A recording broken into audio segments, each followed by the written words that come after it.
Welcome back. Here we go. The latest business news.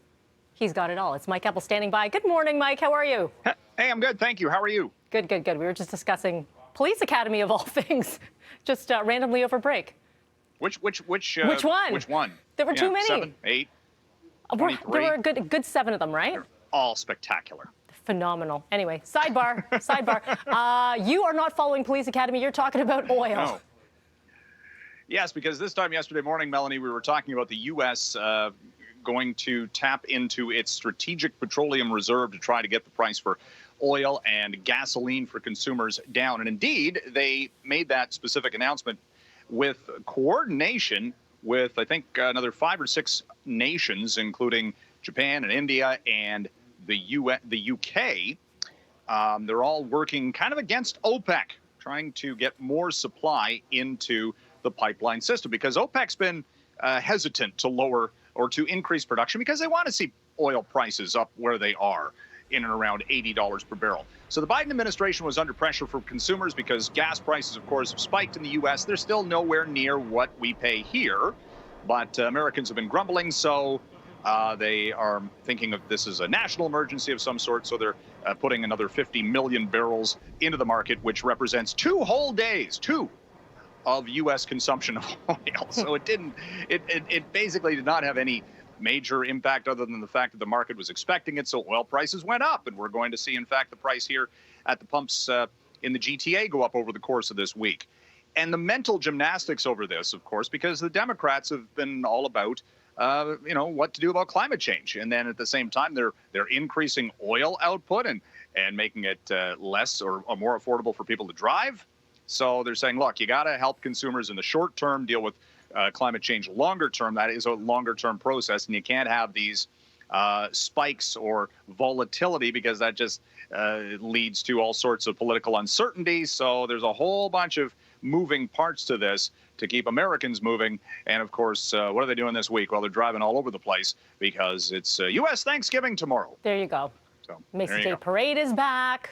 All the floats. Yeah, that's right. Yes. Football, free football games. All that stuff. And quickly, the U.S. retailers, which would be typically opening tomorrow night at 6 o'clock, because Americans just can't not shop for all those bargoons, they're not doing that. They're holding off until Friday because, crowd control and all that sorts of stuff. Okay.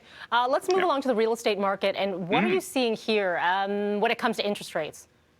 Well, the talk that interest rates are going up is actually spurring on more people to get into the housing market right now. Yesterday, Benjamin Tal of the CIBC saying, the economist there, saying it's a buy signal.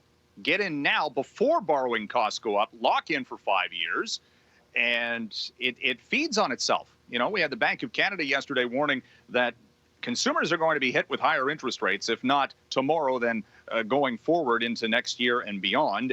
And the debt levels are climbing, and the talk of raising interest rates is actually leading to more debt accumulation, because real estate prices keep going up, and it's across the country. I mean, we're already at, get this, the highest number of sales nationwide in any given year, and that was up until October.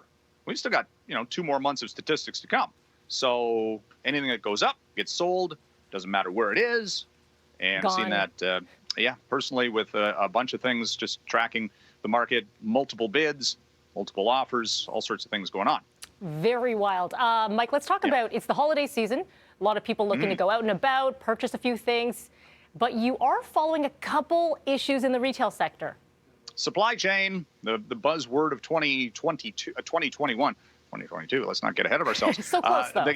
The Gap put out its earnings last night, well-known retail brand, saying they just don't have enough product in some categories. And guess what? If you don't have things to sell, you can't make money on things you don't have. So the Gap is lowering its earnings estimates. Stocks down 20% pre-market. Nordstrom, high-end retailer, same issues, not seeing the consumer spending that they figured. Nordstrom's down in early trading. And Best Buy, this is a weird one.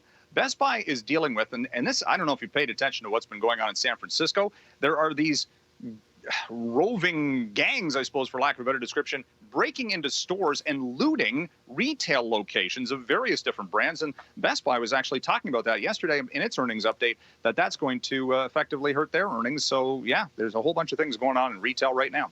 Finally, for you, the very latest in crypto, NFTs, and investors. Where are they making? Where are they losing? Well, so they did a crowdfund of to try to buy the U.S. Constitution.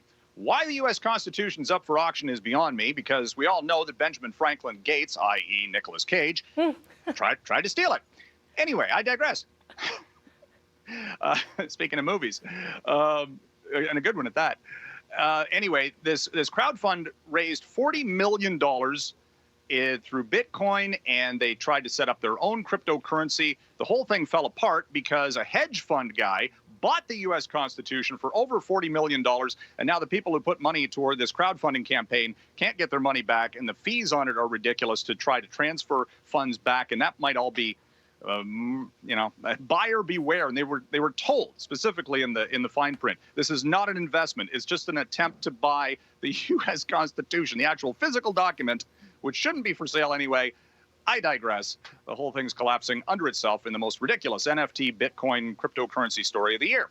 If anyone was following the bouncing ball on that one, it's just a debacle. It's ridiculous. You got to read it. It's a fascinating story, and it just goes to prove that some of these things, they say they might have some value. We're still not sure if they do.